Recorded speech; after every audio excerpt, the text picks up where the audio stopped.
जय श्री कृष्णा, राधे राधे। स्वागत है आपका हमारे चैनल पार्वती पनमूली में। आज हम सुनेंगे, अभी बैसाख का महीना चल रहा है, बैसाख महीने में सुनी जाने वाली पीपल पतवारी की बेहद पुण्य फलदायी व्रत कथा। तो आइए सुनते हैं। बैसाख का महीना 12 अप्रैल से 12 मई तक रहेगा। इसमें स्नान दान का बहुत अधिक महत्व बताया गया है। स्नान दान विधि पूर्वक करने से अत्यंत शुभ फलों की प्राप्ति होती है। अगर आप स्नान के लिए किसी पवित्र नदी या जलाशय में नहीं जा सकते तो घर में ही गंगा जल मिलाकर बैसाख स्नान कर सकते हैं। तो आइए सुनते हैं पीपल पतवारी की एक कथा। एक गुजरी थी, उसने अपने बहू से कहा कि तू दूध दही बेच दे।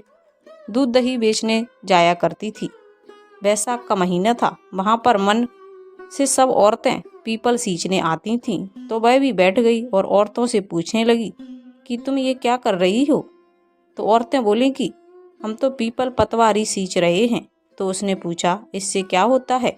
औरतों ने जवाब दिया कि इसके करने से अन्न धन मिलता है, बरसों का बिछड़ा हुआ पति मिलता है। तो उस गुजरी ने कहा कि तुम तो पानी सींच रही हो, मैं दूध दही से सींचूंगी। और बेचने वाले दूध दही से पतवारी सींचती रही। उसकी सास रोज कहती कि दूध दही बेचकर पैसे ला कर दे। तो उसने कहा, जब बैसाख का महीना पूरा हो जाएगा तब ला कर दूंगी। और बैसाख का महीना पूरा हो गया। पूर्णिमा के दिन गुजरी की बहू पीपल पतवारी के पास धरना देकर बैठ गई। पीपल पतवारी ने पूछा कि तू यहाँ क्यों बैठी है। उसने कहा, मेरी सास दूध दही के पैसे मांगेगी।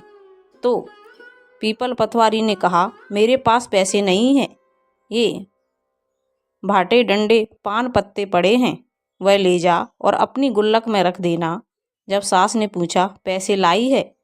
तो गुजरी ने कहा, मैंने पैसे गुल्लक में रखे हैं माँ जी। तब सास ने गुल्लक को खोल कर देखा तो सास देखती रह गई। उसमें हीरे मोती जगमगा रहे थे। पत्तों का धन ही धन हो गया। सास बोली कि बहू इतना पैसा कहाँ से लाई। तो बहू ने आकर देखा कि बहुत धन पड़ा है। तब गुजरी की बहू ने कहा, सासू जी, मैंने तो 1 महीना दूध दही से पीपल पतवारी सींची थी और मैंने उससे धन मांगा तो उसने मुझे भाटे डंडे पत्ते दिए थे, मैंने गुल्लक में रख दिए और वह हीरे मोती हो गए।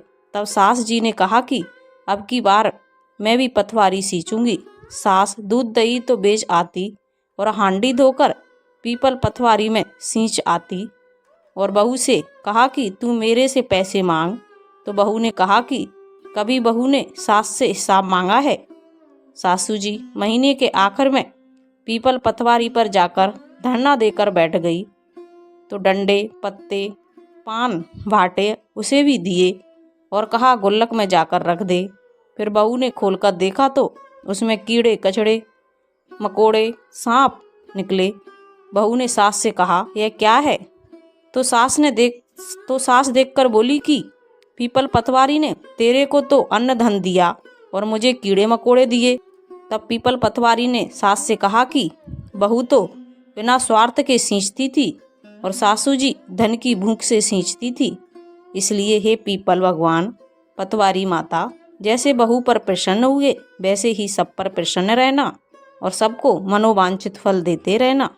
तो ये थी बैसाख मास में सुनी जाने वाली पीपल पतवारी की कथा। अगर आपको अच्छी लगे तो प्लीज़ चैनल को लाइक शेयर सब्सक्राइब कीजिए, साथ में बेल आइकन को ऑन कर लीजिए ताकि जब भी लेटेस्ट वीडियो अपलोड करें उसकी जानकारी सबसे पहले आपको मिल जाए। और कमेंट में जय श्री हरि अवश्य लिखिए। Thank you.